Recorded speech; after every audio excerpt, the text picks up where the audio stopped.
Most of the people who work at Cadia Valley operations on a long-term basis are residents of Orange. Yeah. They own their own homes, they don't use the temporary accommodation. So most of those construction contractors have now been demobilised. By the end of the year, we will see probably another 400 odd leave Orange, and we will be back to pre-construction levels. So, what would your total workforce be out there then? $1 million question.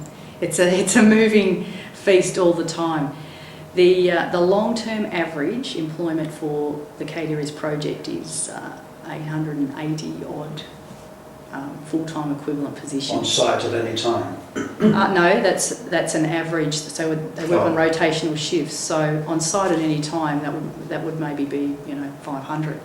That's a scaling down on what we've seen over the last probably 6 years.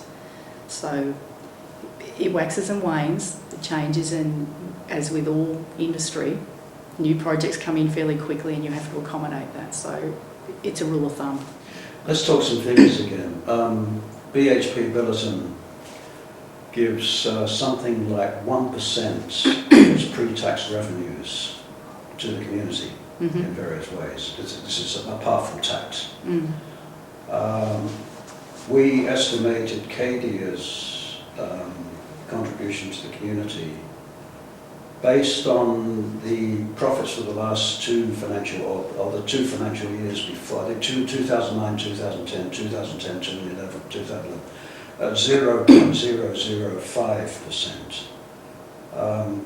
Can't Cadia, or does Cadia recognise that it could certainly do a great deal for its own image if it was able to up these percentages?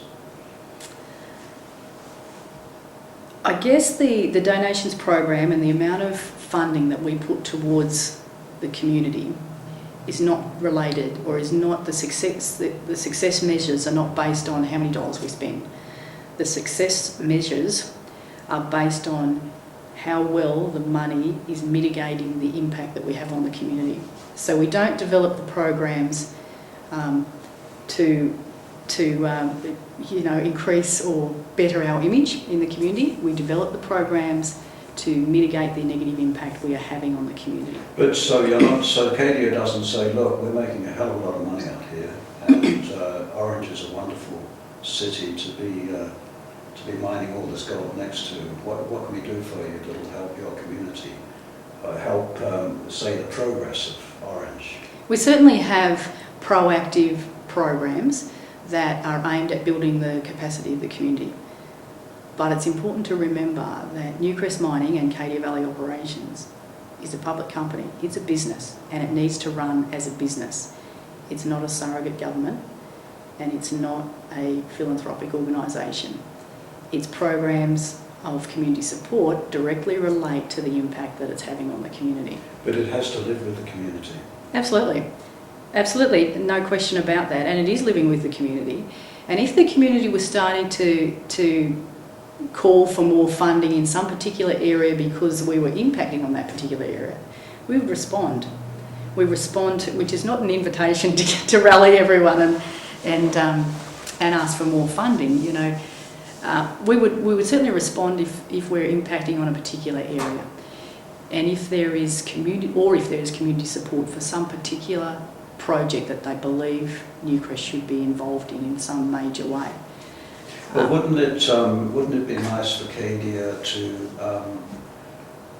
to be able to say to Orange, right, we're going to provide you with something that will help the progress of your city, that will cement and will, let's say, celebrate the partnership that we have with the city, rather than looking at it from the point of view of, okay, if we're causing trouble on the road, we'll put money on the roads, that sort of thing. When are we going to see something here that says Cadia Valley Centre, Cadia Valley Youth thing, Cadia Valley Convention and Conference Centre?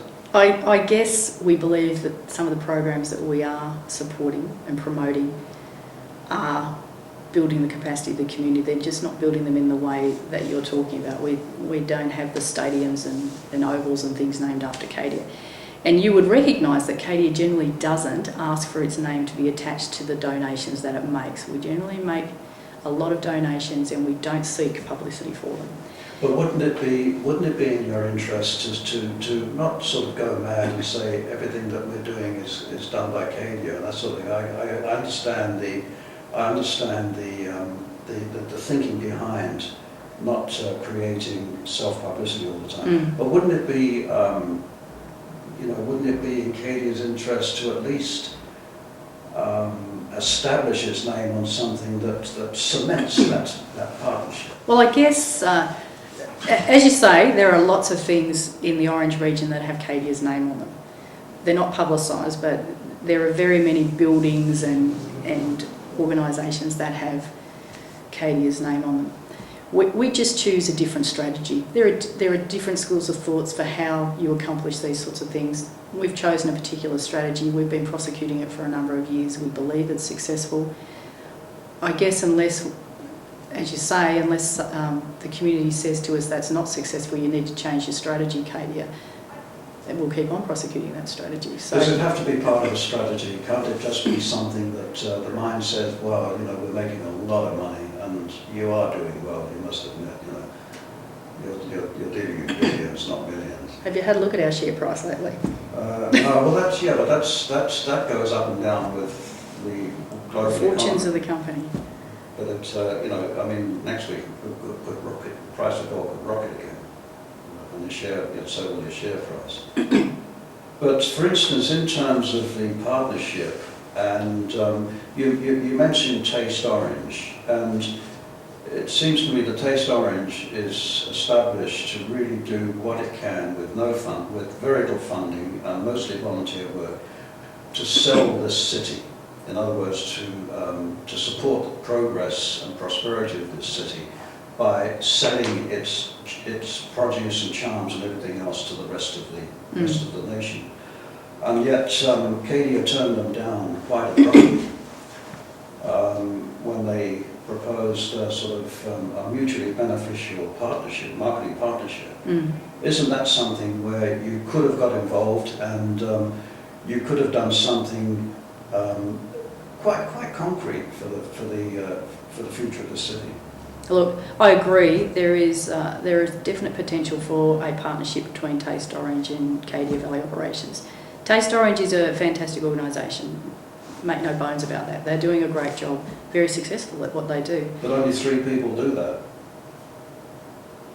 Okay, they're still doing a wonderful job, Yeah. but their objectives are different than ours, I guess, or their strategy is different than ours. And there are many, many organisations that are doing a wonderful job in Orange with their strategy, of prosecuting their particular strategies. Our strategy doesn't necessarily tie neatly into Taste Orange, the Taste Orange strategy. I have spoken to Rhonda Sear, spoke to her again this week, and we will, at some point, find a partnership project that we can work on together, and that will give it strength. 2 strong organisations working together, absolutely. The projects that have been put to us in the past, for whatever reason, have not met the objectives of both organisations. What would you see that you would need from Taste Orange to form a partnership? What would their strategy have to be to fit in with your strategy? That's a really good question, I guess. So our strategy is to, like I said, support the areas of the community where we believe we have a negative impact, or it's proven that we have a negative impact, and to, in essence, build the capability or the capacity of the community through the people who are already in the community. So I think you're aware we have done a lot of work with the Aboriginal population in Orange, because there's a long-term unemployment issue there, and we believe if we can bring some of those people into productive employment, then that builds the capacity of the community. Taste Orange, on the other hand, has the strategy of bringing productive people into the community from outside. So that's the divergence of the 2 strategies. Very similar strategies, they're just looking in different directions. Not necessarily a bad thing. You need people working in all different directions to So you don't want to sell wines and food, you want to bring people into the community who can add to the That's the Taste Orange strategy. Our strategy is to lift the capacity of the people who are already here. Our strategy could change, Taste Orange could change theirs. Who knows? It's a matter of working together and finding. But the door's still open. Oh, absolutely, absolutely. We did a community sentiment survey in the Cadia district in 2010, and we asked the farmers basically what they thought the biggest impacts were that we had on them and their lifestyles.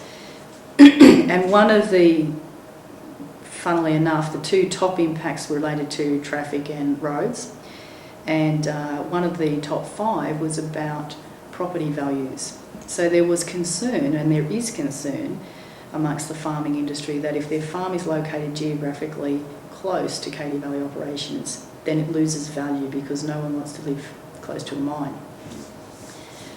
That's a very difficult impact to address. And the way we're trying to address this is we've brought all the farming industry in on 2 occasions, and we've talked with them, or we've held brainstorming sessions about what we as a community, a farming and mining community working together, can do to enhance the value of the Cadia district as a community that has a mine in it.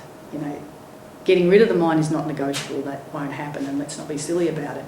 So let's find ways to make that district more valuable because it has a mine in it. And we're working with the community to do that. We've been through 2 brainstorming sessions.